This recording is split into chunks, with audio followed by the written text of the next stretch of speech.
Hi, and welcome to Safety at the Frontline. I'm Jaren from Frontline Data Solutions, here to get you up to speed on the latest safety news. Starting the week off with unfortunate news. Multiple explosions and a fire were reported at the Simrise chemical plant in Brunswick, Georgia last week. Several neighborhoods were evacuated, and others were told to shelter in place.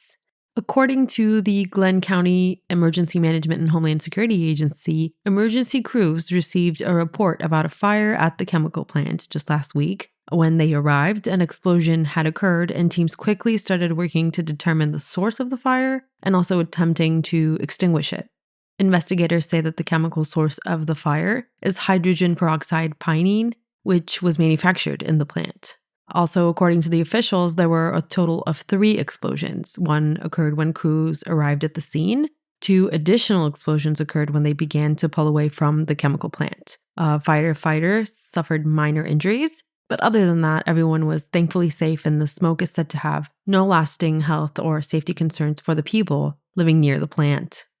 On to the next news. According to a recent report from the Bureau of Labor Statistics, the number of reported workplace injuries in the U.S. private sector increased in 2021.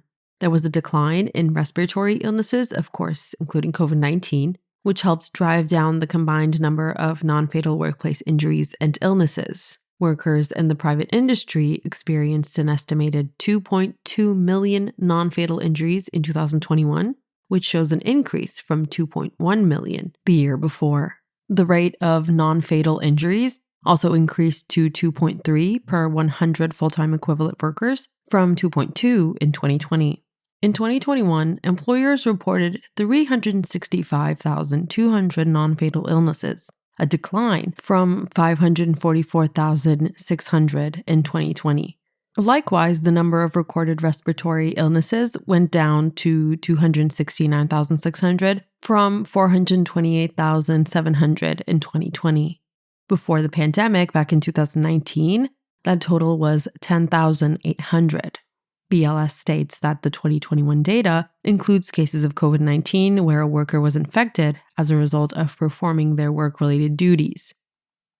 And last news of the week, coming in from overseas, the European Environment Agency released a report that shows climate impacts on diseases, including foodborne infections, pose a growing threat. The agency said there is a need to move from planning to taking action and improving awareness among public health and healthcare practitioners. According to the report, climate-sensitive infectious diseases are projected to further spread northward and cause a higher disease burden in Europe as changing conditions become better for their emergence and transmission.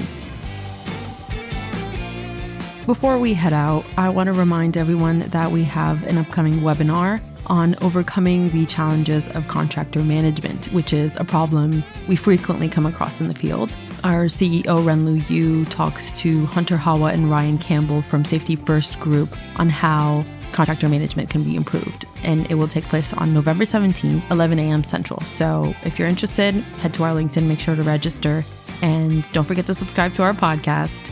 In the meantime, stay safe and stay tuned for next week.